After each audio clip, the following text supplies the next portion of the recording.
This is Twit. Bandwidth for Know-How is brought to you by CacheFly. This episode of Know-How is brought to you by CuriosityStream, a subscription streaming service that offers over 1,400 documentaries and non-fiction series from the world's best filmmakers. Get unlimited access starting at just $2.99 a month. And for our audience, the first 2 months are completely free if you sign up at curiositystream.com/twit and use the promo code TWIT. And by DigitalOcean, simple and fast cloud hosting built for developers.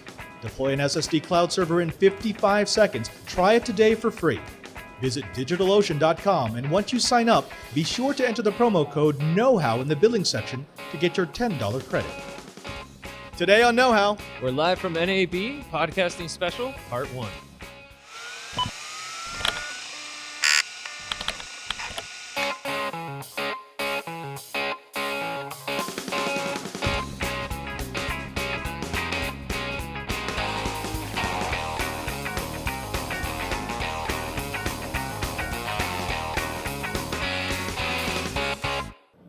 welcome to Know-How. It's the Twitch show where we build, bend, break, and upgrade. I'm Father Robert Ballecer. And I'm Bryan Burnett. And for the next 14, 15 hours, we're going to be showing you some of the tech here at NAB that we found that we think is going to be helpful for the beginning podcaster. Bryan, You have been working your tail off for the last 2 days. Yeah. Is that different from usual? Yeah, that's actually very different from usual. But yeah, I've been switching the board for the whole time we've been at NAB. This is the only time I've taken a break from that. But fortunately, we've got John over there doing it. Right. Yeah, he's taken over the special key space.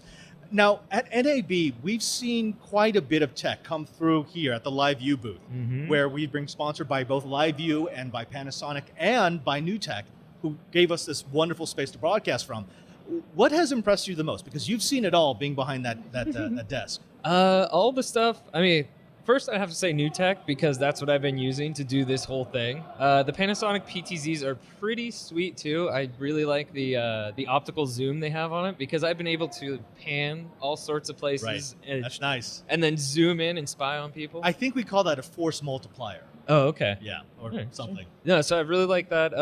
The other thing I really liked was the Luma Cube. The little tiny light that lights everything up. So I think that would be great for something that we're about to get into, which is talking about podcasting. Yeah.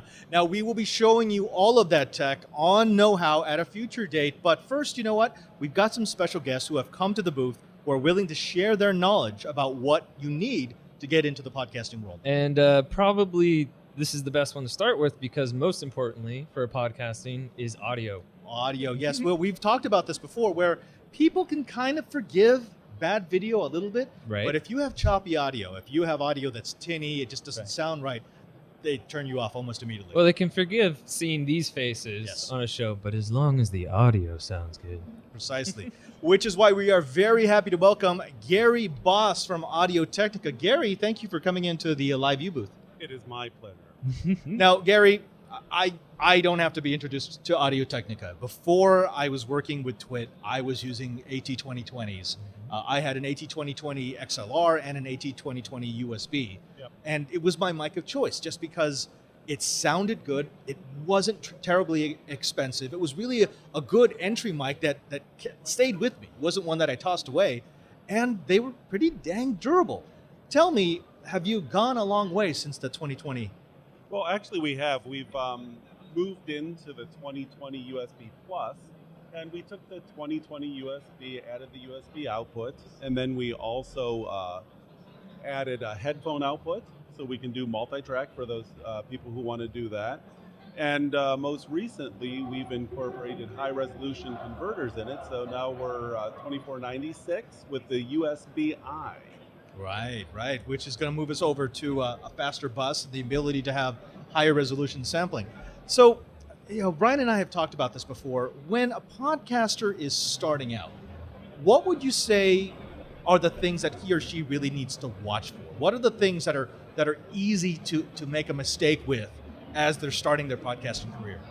Well, a couple things is when you get your first microphone and you set up your first podcasting space, you really want to look at your environment and really know the microphone. So it's really important to work the microphone before you actually start, so you understand the idea of polar pattern, You want something that's directional. You want the microphone positioned correctly, which we just did there on the fly, which is because we're live here. But yeah, so really understand your signal chain. But really the first part of that, as we all talked about, was that microphone. So getting something that's nice and directional. And pretty much everything that I brought to show you here is going to be a cardioid pattern, which is nice because it's forgiving in the sense if you're a first-time podcaster, you might not know how to work a microphone, and if you start working off the microphone, it's not as comfortable. So cardioid is a really good first place to start. We've seen that before where people will buy a nice microphone, but then you see it, they've got it pointed the wrong way. Yeah. And it's not like completely unhearable, but you notice the echo and you start saying, I don't think he's speaking into the right end on that mic. You've seen that a lot. As a Yes. TD, you see that basically every week. Well, yeah, you see that a lot when people come in studio and then they'll move the mic further Right. away because they're trying to do something in front of them. But I think what I've noticed a lot is that some of the products that have been coming in and out for NAB, they've been simplifying and making it easier for people to use. Now, you said this is the I. This looks pretty portable. Yeah, so this is the USB-I, and remember, Audio Technica comes from a kind of a professional audio space. So we got our start in live sound and recording. So this actually started as a recording microphone that was adopted by the podcasters. So when we converted it to a USB output, it was just kind of a no-brainer to go to the iDevice as well. So this will function with both USB and iDevice. You get both cables. But the one thing I wanted to point out, and we're talking about first-time podcasters, right now we're talking on these microphones, which are an end-address microphone. Right. The 2020, which looks surprisingly the same shape, will not work if you do this on it. And I have seen people do that with Right. 2020s before. So this is a side address microphone. Right. So you talk in like a studio microphone rather than a broadcast microphone. Okay, let's talk about something that I know a lot of our more experienced viewers will think of, and that is condenser versus a dynamic. Right. We kind of like dynamics at the studio because it's got that big bottom end. Other people really like condensers because they can give more accurate sound. Where would you fall on that? So for a beginning podcaster, what do you think they're at a disadvantage using a condenser or a dynamic based on what their topic might be? Now that's a good question, but I think it really comes down to both microphones have completely their own purpose. So, these are dynamic microphones. In a dynamic microphone, you have to work a little closer if you want to get that radio voice. A condenser microphone, by its very nature, is more sensitive. So especially if someone's on a budget and you're going to use one microphone to do a two-person podcast, I would definitely pick a condenser microphone every time. Right. Of course. Now let's go. Bring your products over here. All right, here we let's go. actually get them into the light because people need to see. Here we them. go. We got This is this the one I guy. like so much. This is the 2020. Although this is the I version. Is it the same element, the same capsule that I would have if I bought the 2020 USB or the 2020 XLR? Yeah, that's another good question, because what we did is we came out with a very, very popular XLR microphone. It was one of the best-selling studio microphones in the world, and so we took that capsule and we wanted to take a proven capsule and just make it in different form factors for different people to use. So yeah, that is the exact same capsule in all iterations of the 2020. You just changed the interface. That's correct. One is straight XLR, which I actually go XLR to a USB Right, converter. and that's the next step up, Right. Right, and then the other one is straight USB. This one, of course, also gives you the option to plug it into an iDevice. That's correct. That's correct. Now, this one over here, what's this? I haven't seen this one before. Yeah, so we see this. This is getting a lot of traction with first-time podcasters. Now, this is a dynamic mic, and it looks like what you would see in like a rock and roll situation, a handheld microphone. But the thing that's very unique about this is it has both the XLR output and the USB output. Okay. Hang tight. We have a headphone output with a level control. So now I can do zero latency monitoring from the microphone. If I have a garage band, I'm singing on it in the basement, and then I'm taking it up and I can use it for podcasting, Skype, whatever, and it's a simple plug and play operation rather than using the interface, which might be more advanced. I like that. I like this, yeah, exactly, because this is the one device you would carry with you. This is studio. If you try to use this elsewhere, it's probably not going to give you a really good experience. This could be your stick mic. This could be your studio mic. Right. You could have a USB interface. You could have an XLR interface. Now, where do we go next? Because Okay. I mean, you're building on your 2020, and of course you're building on the stick mic. what's Audio-Technica got in store? So really, once you get past this, where you have a dedicated internal converter, now you're moving up into you're using an external converter, and now we're going into professional. Now we're rivaling radio station quality stuff. You're using external processors, and we had introduced something most recently, and that's this guy. I'm going to take it out of our little housing, so it doesn't hurt anyone. Look at this thing, Brian. Yeah, that looks So awesome. you can hold that guy. So that is called the new BP40. Now that is our large diaphragm end address. This is a crazy, and your arm's going to get tired there in a second because it weighs about 1.5 pounds. So you can also use it as a weapon, frankly. And so That looks solid. So the nice thing about this microphone is there's a lot of industry standards that have been around, and they're great microphones, don't get me wrong. This is our first foray into a purpose-built dynamic broadcast microphone. Nice. And so what we've done is we've taken kind of our transducer know-how, that's capsule talk, and we've now created a capsule that kind of, I don't know, blurs the line between dynamic and condenser, because it still has that big beefy radio sound, but it's a very fast diaphragm, so it has the transients, what would that would translate to articulation. So it's got the big beefy radio and then real articulate top end to it. And that's our BP40. So that would be kind of the top end of the podcasting spectrum. So we kind of have the whole generation of beginner, middle, and pop-up air. that's a little bit of a holy grail, because you've always had to choose between that big, attractive, big bottom sound and the more accurate sound. This sounds like I can get the big bottom I want, but then higher up, I'm not sacrificing a lot with a heavier diaphragm. That's correct. And now this is a hypercardioid pickup pattern. So this is going to be very directional, and especially in a space like this, it's really going to suck a lot of that background noise out. That's fantastic. Gary, thank you so very much for Certainly. joining us. Now, if they wanted to find out more about Audio-Technica, more about all the products you might be offering, where can they go? Well, here at the show, our booth, but if you're not here, you can go to our website, which is simply audio-technica, which is like technical with no L, .com, so audiotechnica.com. Gary Boss from Audio-Technica, thank you very much. Great, hey, thanks for having me. And we will definitely be showing off your gear on a future in-depth episode of Know-How. I mean, it is one of the most affordable and one of the best sounding products I've ever used. Thank you for joining us. Great, thanks a lot, guys. Brian, mics are the start of it. And we like having good mics because, again, if you don't have that good audio, it's not going to be watchable. Right, but I think the most difficult part is figuring out where you're going to start out. And I feel like with those products that we just saw, I would start with the one on the desk. Right. Get into recording audio and stuff like that. And then once you're doing things where you're walking around like on the show floor or something, get the next one. And then finally, if you want to go pro or studio. Yeah, if you're ready to spend a little bit more cash. Now, I will say this. Look, we love our Harrow PR40s. These are what we use throughout the studio. It's what we're using here at the show. But there is something to say about a microphone that sounds just really pure, really good, and costs like a quarter. Yeah. I think if anyone ever watches Ham Nation, Bob has gone over the details of a condenser mic versus one of these and how his construction, how he put this mic together. But I mean, that last one we just played with, that thing felt solid. I know. It felt like they CNC machined it out. It was like a solid piece of metal, and it had. Oh, okay. I don't know. I just wanna want to hear try it. I want to try it. I want to hear it. Now, before we get to trying and hearing other microphones, I thought we should shift it up a little bit because, we want to talk about mics. We want to talk about cameras, but there is one thing that has been, it's become more available even to beginning podcasters, and that is the ability to stream something live from a venue, like what we're doing here at Twit TV at NAB 2016 in Las Vegas. There are several vendors who do that very well. LiveView is, of course, who we've partnered with, and their streams are fantastic and they're high quality. But you know what? There is a company out there that has been offering some very novel approaches to streaming. In fact, I could use their product to stream from a quadcopter. Really? Yeah. You know who I'd really want to talk to? I feel like they're here at the booth now. I feel like maybe we should talk to someone from Teradek.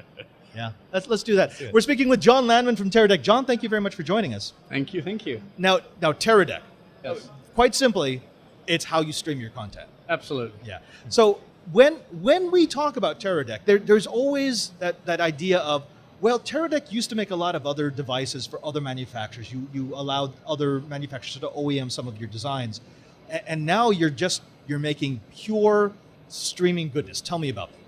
Well, yes, we have, over the past 4 years, delivered about 45,000 encoders that are used on a daily basis to stream. So you know how to do it. We do. Yes. We do. And we can do it over multiple different methods. We can do it over Ethernet, we can do it over Wi-Fi, we can do it over cellular. And here at NAB we've released a new way of doing it. We have the ability to bond wirelessly 4 cell phones together. There we go. Right? We're calling that Friends with Bandwidth. That's really been the key. It's what LiveU allows us to do, and it's what any streaming device really needs to look at. With the proliferation of ultra-fast LTE cellular networks, you have to take advantage of that. If your product can't bond what's available in the middle of a field or in the middle of a city, then it's not really a streaming product. It's a product that you can sometimes stream from when you get a solid Ethernet connection. That's true, but our goal is also to bring it down to a price that the average consumer can afford. Yes. Right? Let's talk about that. We are not focused on the A-list of customers that maybe LiveU is and does very well with. We look at a much broader range of customers. We find that more and more customers are using cellular to act as a backup system for an Ethernet drop. How many times have you gone to a location to stream when somebody hands you an Ethernet connection and oops, it's blocked by a firewall, or the port's not open, or it doesn't give you the bitrate that you want? So having the ability to go to an event and stream and back yourself up using cellular, it has become very valuable, especially if you're being paid to, or this is something that you're trying to do successfully, right? You should also always think to yourself, what is my backup plan?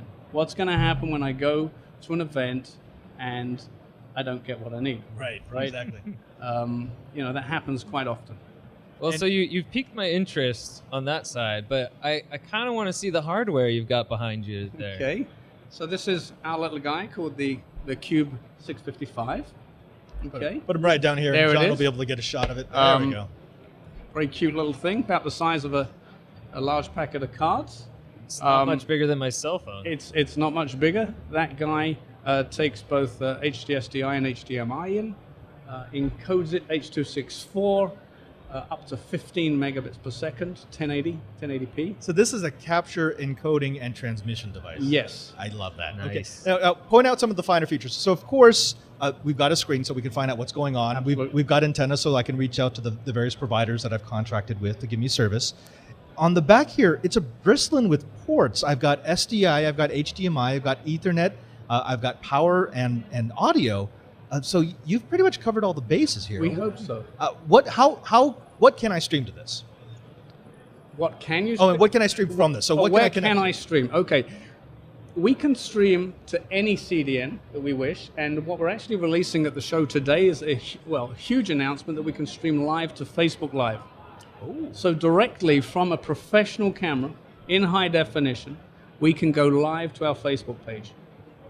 Okay, That's so pretty cool. This is big. That's actually really big. Yeah, if I can stream directly to Facebook, or I'm assuming it does YouTube as well. YouTube live stream. That takes out that middleman. I don't have to worry about an endpoint on my side That's that correct. restreams to that network. I just go straight from wherever I am to where my Viewers are. is. Yeah, absolutely.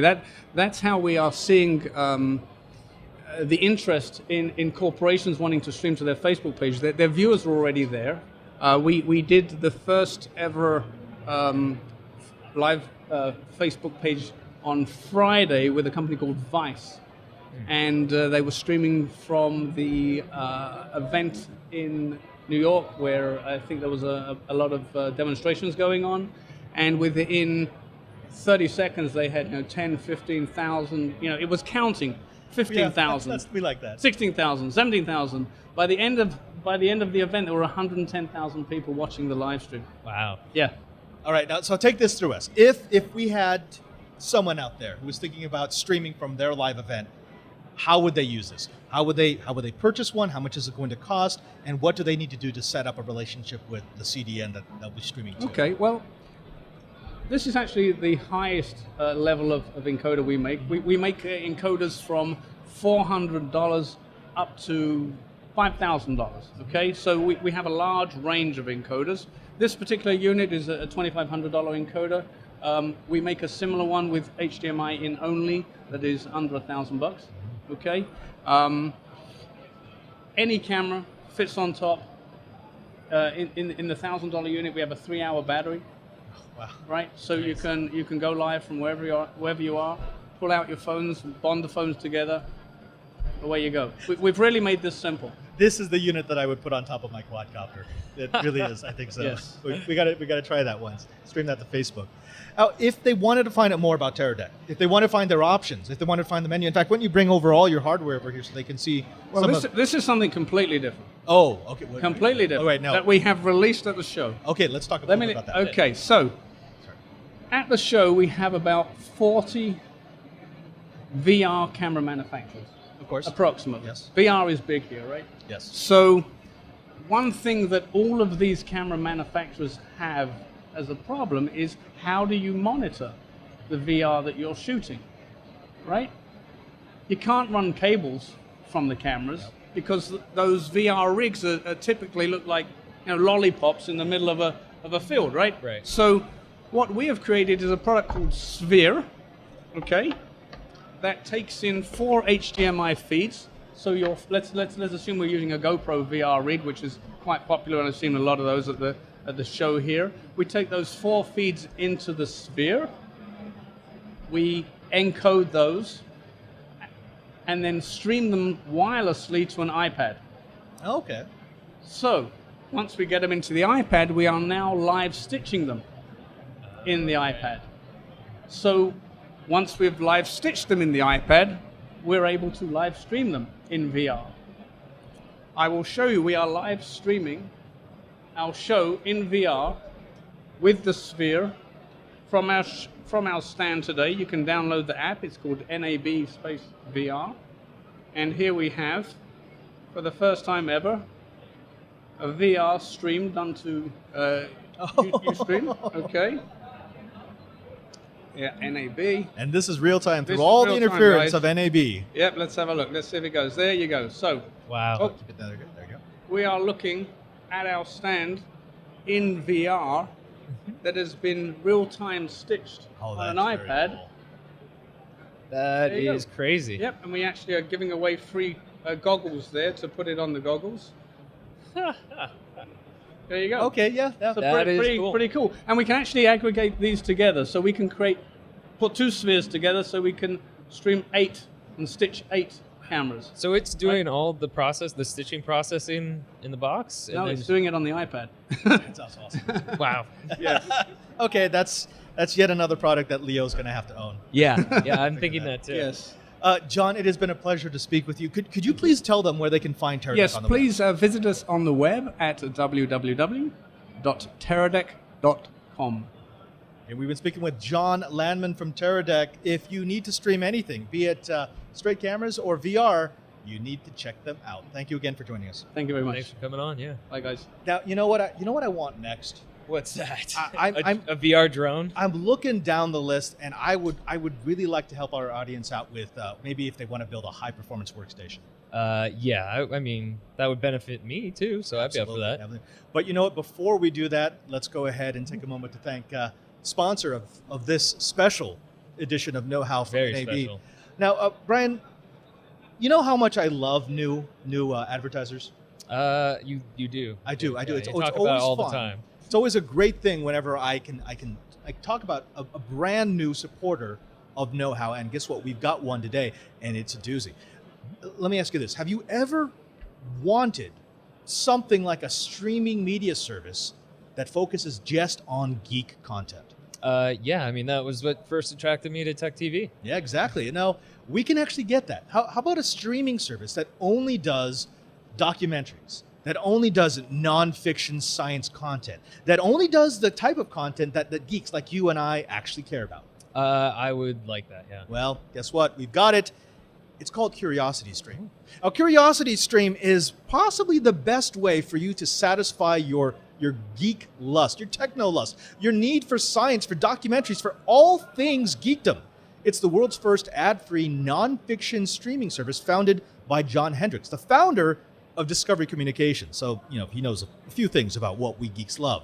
It's got over 1,400 titles and 600 hours of content. It's available in 196 countries worldwide. It's available on many platforms, including a web app, Roku, Android, iOS, Chromecast, Amazon Fire, Amazon Kindle, and Apple TV. It supports a wide variety of science and technology content, plus nature, history, and many more topics. Over 50 hours of 4K content. You want to test that 4K TV? Do you want to test it with content that you actually enjoy, not just some random skateboarding scene you get from a website?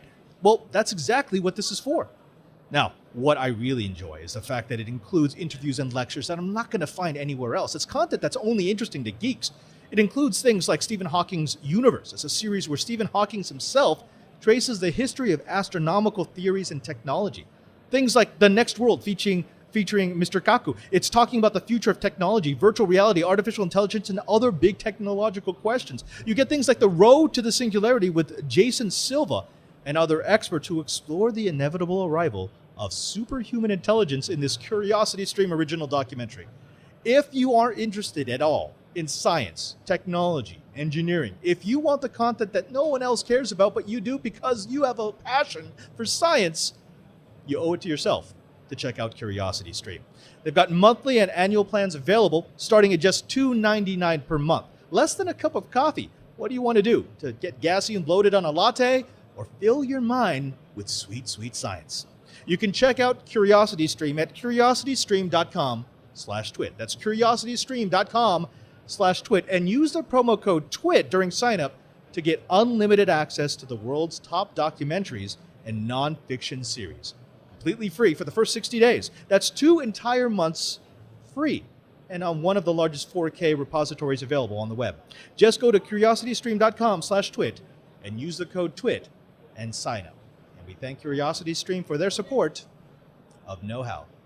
Hey, Brian. What's up? You want to talk a little bit about horsepower? Yes, because the big things that have been going on at AMB, VR, and stitching stuff together, all the hardware you're going to need to put that together, I feel like this next thing is going to be helping with that. I think so.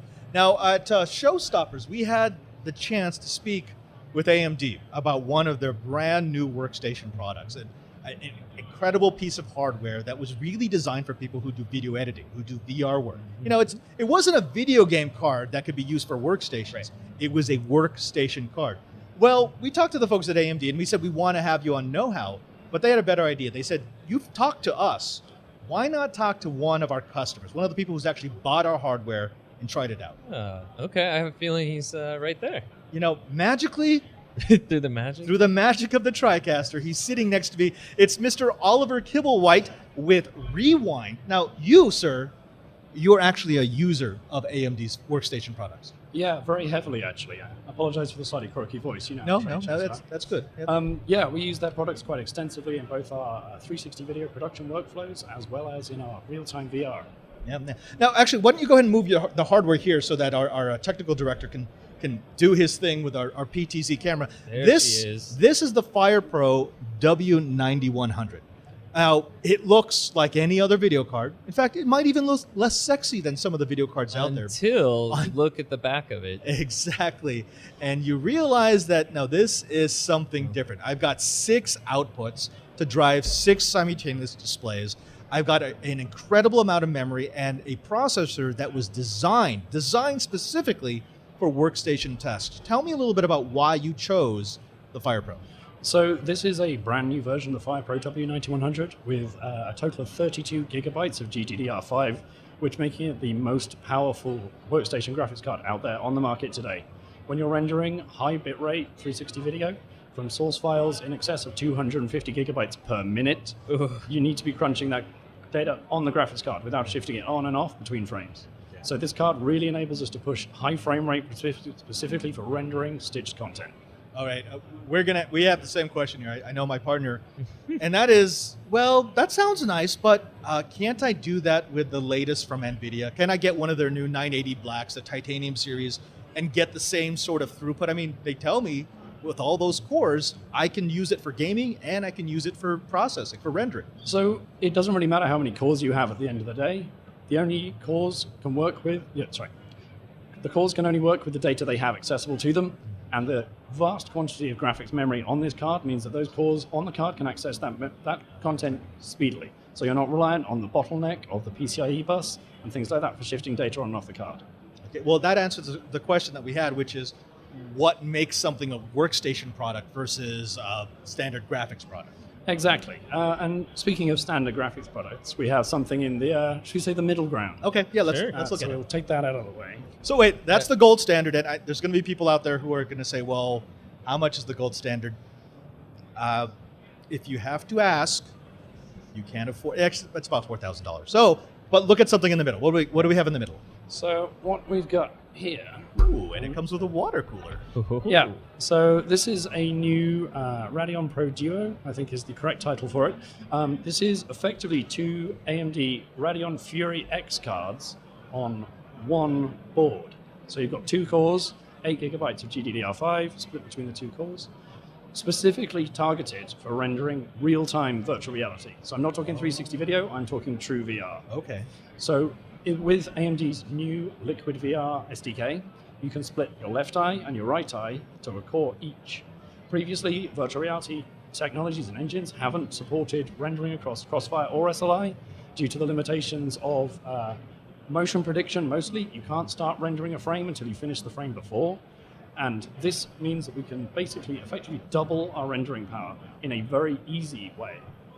I love this. Okay. It's also a complete beast. Okay, we're geeking out a little bit over here because we've built workstations on the show before. In fact, Right. our studio just finished the ultimate virtual reality gaming machine, I think 980 Ti is what 980 Ti, and we kind of think of that as the high watermark, but it's absolutely true. When you actually start doing rendering work, you do see the limitations of the gaming parts. Exactly. They're good. I mean, I'm not going to downplay them. They're fantastic. In fact, for what they do, especially if you game, they're wonderful.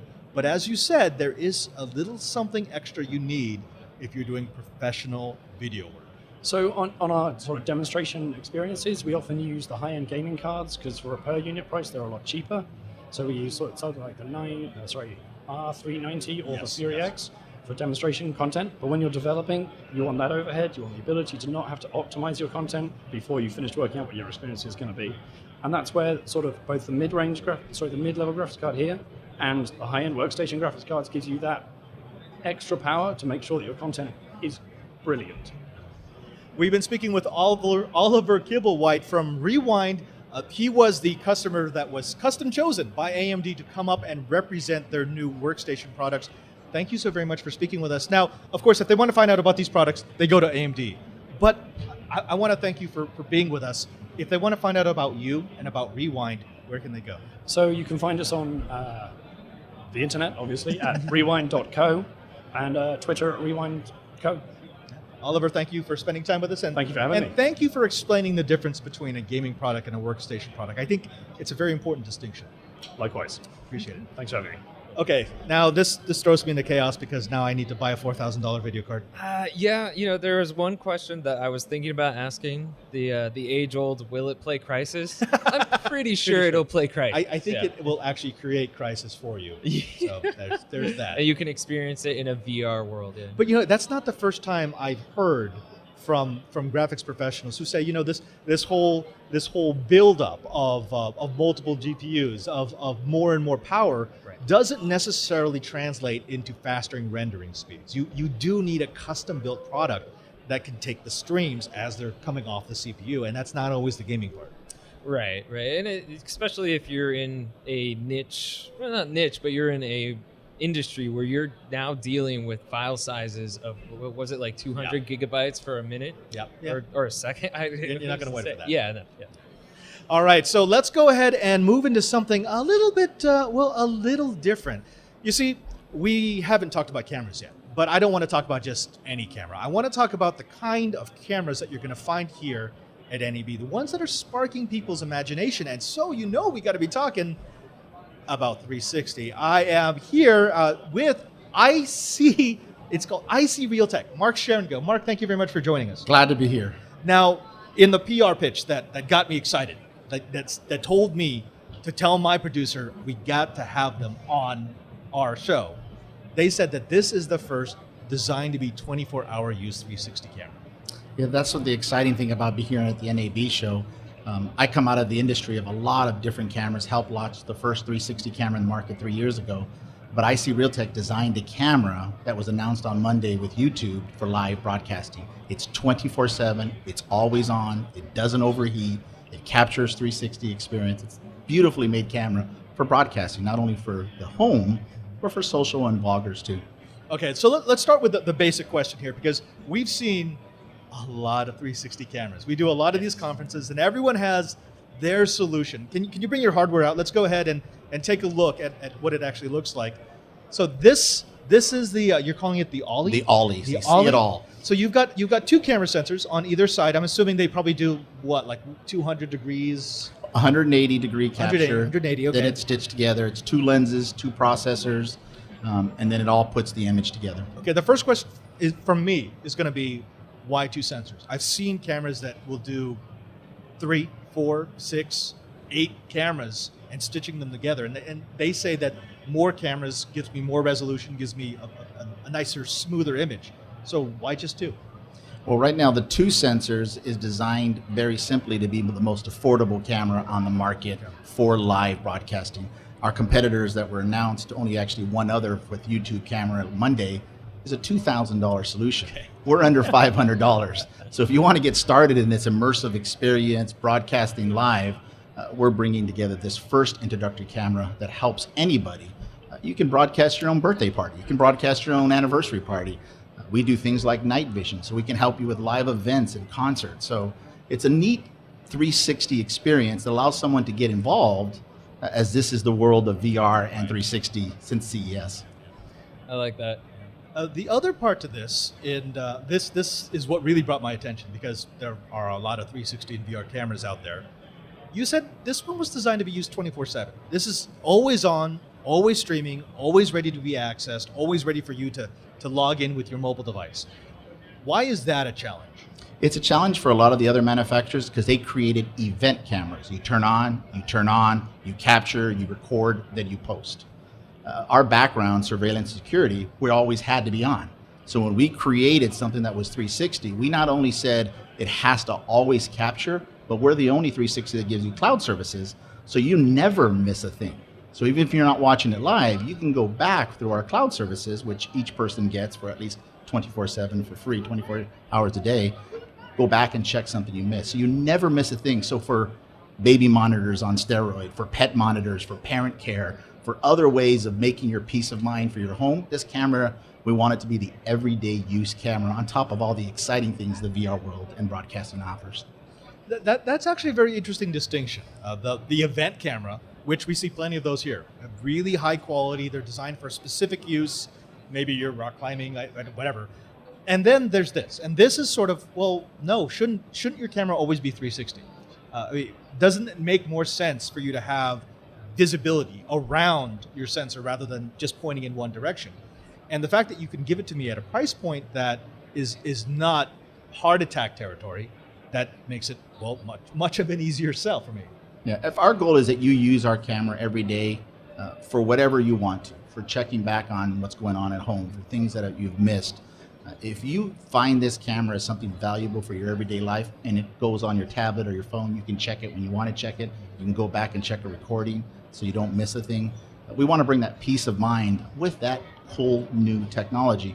And this show's given us a whole bunch of options because of YouTube's relationship on live, things we haven't even thought of. So for example, the Miami Heat, a live broadcast of their practice is going to happen. We have other live broadcasts from a professional area, and then all the vloggers who want to see the behind the scenes. For example, this area. Right. Would you like to see what the audience looks like now? If you had a camera set there, not only will they be looking at us, they can scroll and look at the audience and see their reaction. The founder of our network, Leo Laporte, he has for the last 8 months, he has been drooling, waiting for something that he can set up right above our technical director so that our audience can log in and just see everything around, not just what we're pointing the cameras at, but get an experience of what's going on in the studio. And that's something that a camera like this can do that you can't get with anything else. We have two-way mic in this, so you have two-way talk. I don't know if we want that. Exactly. So you can have your boss say, hey, get to work. Now, it would probably be wasted on me because most of the time it would just be me sitting at a desk programming. That's probably not the most entrancing 360 content. However, my co-host here, he actually rides motorcycles. You go outside. I don't get that. Every once in a while, yeah. That's not good. Do you see yourself doing 360? I mean, we've all seen the Absolutely. demo Yeah. of YouTube going around the track. We've seen the demo of the guy going down the ski slope. Do you Yep. see a future for 360 content everywhere? Oh, absolutely. I mean, GoPro was here yesterday. They showed us the Osmos. Yeah, the 15,000. The Go Ball. Yeah, very nice. Very cool. And when you're doing something that's kind of like an action sport, like motorcycle riding or outside or something, you don't always want to have to point the camera where you're trying to view. So especially with motorcycle riding, it's like you want to be able to switch between looking forward or looking behind you, or there's something that happened on the side that you didn't catch because the GoPro was only facing forward. Like, and I like the aspect. Is there a battery to this? There's an adapter that has a battery removable media that Okay. goes underneath it. One of the exciting things about what you're talking about for the consumer experience or someone, so just imagine watching NASCAR on TV. Right. You see one view. So now imagine, say, if you want to see Jeff Gordon's car that has a 360 camera on it, go to jeffgordon.com, and now you can see from his perspective all around the car. I like that. You know, I like it's just that a lot. different immersive experience. Definitely. It does change your expectations. The first time you see the view from a race car, but you get to point it. You get to point your camera where you want it. It's like, oh, yeah, I'd like this. This is cool. For 2 days, I've seen producers scared who like to control content. So having the audience being able to see what they want to see Right. is pretty scary to some producers. And you know what? I'm a firm believer that all content that is filmed with 360, at some point we're going to build in a feature where you can see what the director wants, but then, you know what, you can watch it again and pan over a little bit or look someplace else. It really adds to the replayability of some of our favorite content. You can watch the band perform, and if you wanted to see the audience reaction, you watch it differently from the audience view. So it really is truly the beginning of immersive experience for Right. people, and people like Facebook and YouTube are going to make the everyday person be able to experience this, which I think is pretty cool. And manufacturers like ourselves will bring you a value capture device with a lot of the other competition, so this experience will continue to grow. You know where I see it used in sports? Because I don't just want to see the basket, the game-winning basket. I want to spin the camera around and watch the audience as it happens and just see them go, Right. oh. Or you want to see how the defense came together Exactly. out on the court All before they possible. took the shot. I mean, I can see these definitely being a replacement for what we had as drop cams in our studio, which Exactly. were 24-hour cameras, but they were just focused on one spot. I know. I think a lot of people would like to see what we do behind the scenes too, like how we set up for a scene and have people come out onto the stage. We'd have to That- very closely regulate that. Yeah. Some of those There things might we not don't Turn the want mic to off. see. Yeah, exactly. Thank you so very much for joining us. Again, we've been speaking with Mark Sherengo from IC Realtek. He's been showing us the Ollie. If you are looking for a low-cost 360 camera that you can leave on all the time, this is probably the one to do it with. Mark, could you please tell our audience where they can find you, where they can find IC Realtek, and where they can find out more about the Ollie? So you can find us at ollie.camera. You can find all the information. It talks about the real life experiences of what you can do with the 360 camera. We're going to be making new announcements for accessories that we're going to have come out with the actual product. We're working on how to content, how to edit the product, how to do everything else in the future. So we're excited about the space, and because of IC Realtek being a security surveillance company, there's some B2B solutions for them that we're working on too. So 360 is just the beginning. We're looking truly forward to helping a lot of people find a solution. Because we're a little bit smaller company than most companies, but we have a lot of engineering experience, we can even adapt this with an open API to any solution that people think about. This is a new era for a lot of people. What can I do? There's a lot they can do, so we're a company that wants to help find these solutions. We're going to invest the time to create this kind of content. There you have, hey, developers, inventors, people who want to tinker. You have no excuse not to dive into 360. Mark, thank you again for Thank sharing you your very tech, much for your sharing time. your time. And hopefully we'll get an Ollie into the studio at some point so we can finally give Leo his 360 experience. We'd love to do that for you guys. Okay, now, Brian, correct me if I'm wrong, but we have actually looked at a couple of 360 products for Leo. Yeah, we have. I think one of the earliest ones I used was it was one camera that faced up into a mirror, and it would record a 360 that it then later had to stitch together. They have come so much farther It now. was interesting. Yeah, A little interesting. I didn't want to play with it No, again. not so much. But that I want to use. I do. And you know what else I want to use? And you know what else we have to have on an NAB special? What's that? Drones. Oh yeah, definitely. I know some people don't want to hear about drones, but let's be honest here. If you walk through NAB, you cannot walk for more than 5 booths before you run into a drone product. They are everywhere, and they're here to stay because NAB 2016 is the year that drones grew up. They're no longer an oddity. People expect them. People know what they can do, and now people are expanding on the functionality. What you can do with a drone is no longer just fly it around and take pictures. It's actually much more. We're going to talk all about that. We've got a vendor you've never heard of, probably have never seen their product, so we want to introduce you to them on Know-How. But before we do that, let's go ahead and thank the second sponsor of this NAB 2016 Know-How special. Oh, Brian, you know that one of the things I love doing is I love making things to go on the internet, be it content, be it servers, be an application. Mm-hmm. It's kind of in my DNA. I like to release things and see how they do. Right, and you want to do it in a very inexpensive but easy, reliable way to do it. Precisely. And one of the big things that I need some way to do it that can scale, because you never know what's going to be the next big idea, what's going to be your next big service, what's going to be the next project that you've done that people get excited by.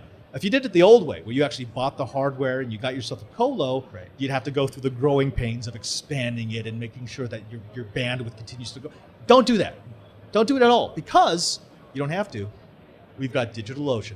DigitalOcean is a different way to deploy your service, your applications, your websites on the internet. Imagine being able to take everything that's important, be it a Minecraft server or your blog. When you say important, that's the first thing that comes to mind. Minecraft server, exactly. But put it into a container, into a droplet is what DigitalOcean calls it. And that droplet can then be run on servers in the United States, in Israel, in France, in Paris, wherever it might be. This is what DigitalOcean does. It gives you a way to deploy around the world or very locally with just the push of a button. Now, DigitalOcean is used by over 600,000 developers, including Twit's Randall Schwartz, Aaron Newcomb, and myself. It lets you deploy and configure your droplets via a streamlined control panel or a simple API. You get to choose your OS: Ubuntu, CentOS, Debian, Fedora, CoreOS, and FreeBSD. And it lets you select from one of the many pre-configured one-click installs like Drupal, Docker, or Node.js. You can get up and running quickly in just a few minutes, or you could build the exact infrastructure you need with root access to servers running 100% SSDs in state-of-the-art data centers around the world. DigitalOcean is highly scalable to meet the demands of a rapidly growing application or business, and you can use advanced features like floating IPs for high availability, for private networking, and for automated deployments via API. It's got an extremely active community, which is one of the things I always look for in a service company. Because if the customers are willing to come back and to help the newbies, to give us advice, to give us their experience, it means it's a name I can trust. It's so easy to get started. You can deploy your SSD cloud server in as little as 55 seconds. Are you out of excuses yet? Because you should be. DigitalOcean is right for me. I'm sure it's right for you. They have incredibly affordable and straightforward pricing with servers starting at just $5 per month. There's also hourly pricing available, starting at less than a penny per hour. But we're going to make it so that you can get started today and deploy an SSD cloud server for free.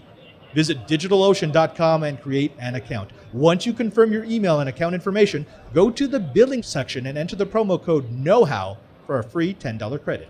That's plenty to get started and explore what DigitalOcean can do for you.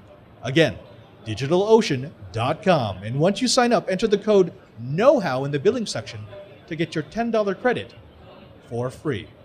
Brian, I think it's about that time.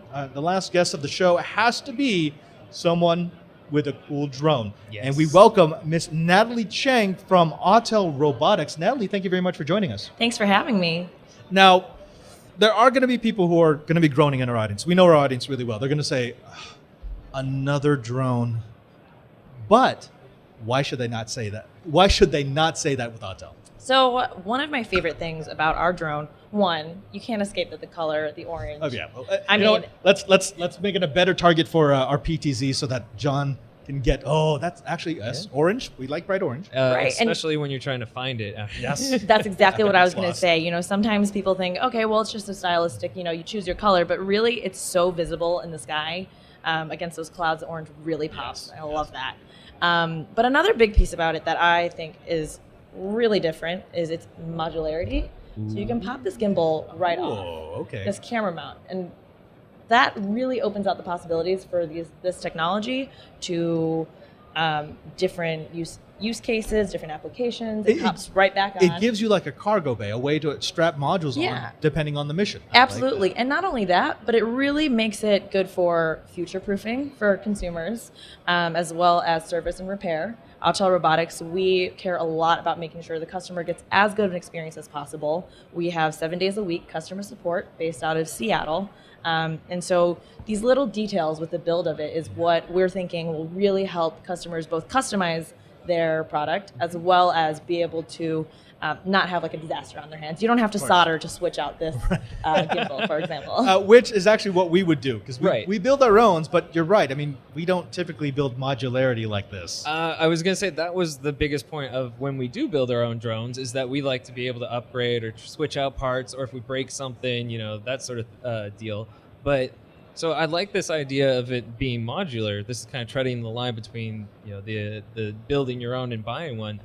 And if say you're perfectly happy with the drone, but you want to upgrade the camera or something down the line, that I would be so much happier you don't just doing toss that. the drone. Right. Or just feeling like you have to sell your old one because you need to get that new part for it's just that one thing, you know.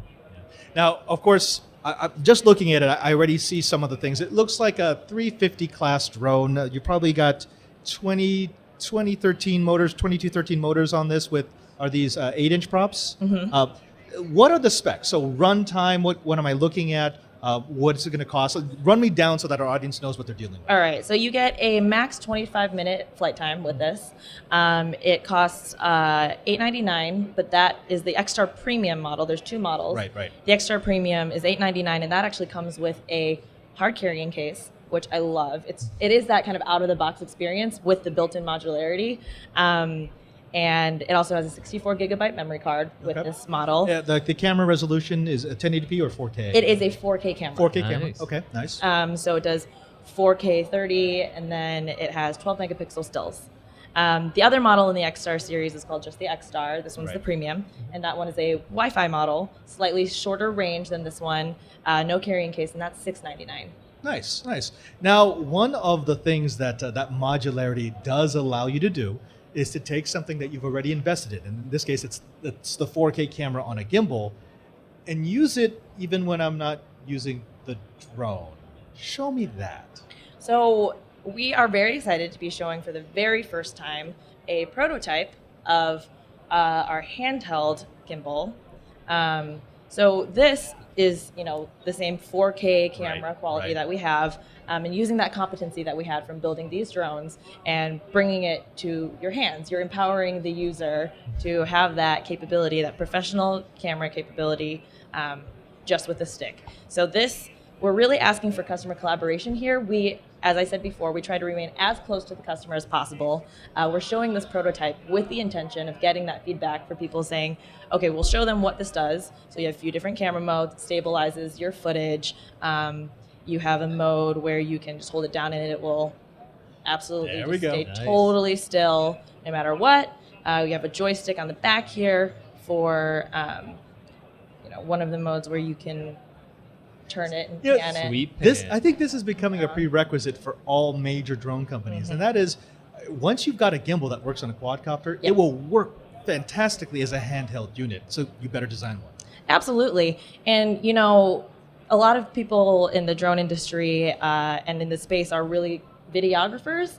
But one of the things we're also looking at, like I said with the modularity in the drone, is across all of our platforms, be it the drone, this handheld, or even our Kestrel, which is a fixed wing vertical takeoff and landing industrial UAS. We wanted you to bring it over here to the. It's actually big. It's really, really big. Too big. Hopefully we can throw some B-roll of it, because it is a fantastic craft. Yeah, and even with that platform, we're looking at modularity. It's the nose cone is, it's modular nose cone. You have a flexible payload. You can do so many different applications, and with that one on a larger scale. But again, the idea is that you can customize for all these different use cases, but it's still intuitive. That's kind of going to be consistent across all of our products. Do you have the remote for the drone over there too? I do. Looks pretty familiar. Yes. So a few things I'd like to point out. I'm going to totally nerd out for a second. My favorite part about flying this drone specifically is the remote controller. It's so intuitive. We have this row of action buttons. It's one touch. Put it right here, and Gemma B can. There we go. So what we have here is all you have to do is press the button to start the motors, press the button to take off and land, press the button to go home, or hover the aircraft. So I had a tester come up to me yesterday and tell me that it passed the 10-year-old test, where he handed it to a 10-year-old and said, no instruction manual. This is not recommended to try at home. But he handed it over, no instruction manual, and said, here, fly this thing. And just based on the instructions we have right on the remote controller and the buttons, he was able to fly. And the sticks are, you don't have to memorize the stick controls. Of course, those still traditional sticks also work as well. And beyond that, we also have this LCD screen, which I love on this because it has all of your telemetry information, all that safety information that's so critical to have. Of course, you can mount your mobile device up here. You still can get that information up there. But to me, sometimes when I'm flying, maybe my phone will die, or someone will give me a phone call. Of course, you want to be in do not disturb mode, but every once in a while, you never know what happens. Yeah. And what this screen does is it allows you to make sure you have an eye on all that safety information no matter what. And if you wanted to, you can just kind of put all that information away and just do pure first person on that mobile device. So it's got that uninterrupted framing of your shot. So I love that. I'm sold. Yeah, we used to recommend to people that they buy a $50 cheap drone on Amazon. I think now you could just jump into it. We're getting to that part where you can buy a more expensive drone and expect not to completely destroy it. Destroy it like I did. Yeah, we have experience with that. Natalie, I want to thank you very much for joining us. Thank you for sharing this because it is always nice to see a new drone manufacturer with a fresh take, with who has been listening to customers, what features they actually want. If they wanted to find out more about Autel Robotics, more about the drones that you offer, more about the premium package, where can they go? Please go to Autel Robotics.com, Autel Robotics. We are also on social media, Facebook and Twitter and Instagram and YouTube, all with the handle Autel Robotics, no space. Natalie, again, thank you for dropping by. Thank you for sharing your tech. And you know what? Brian and I may have to try out your drones at some point. Please do. Okay. Well, Brian, that's a lot to cover. Yeah, but I think even with just the stuff that we covered, we know what the big things have been at NAB, which is VR, 360 video, and drones. All of those things make me happy, though. I especially the drones. I just want to play with that. No, it's going away. Now, folks, if you want to find out about any of the products that we had on this episode, if you want to find out about the representatives that we brought on or their companies, don't forget that you can always find their information in our show notes page, which, Brian, where can they find?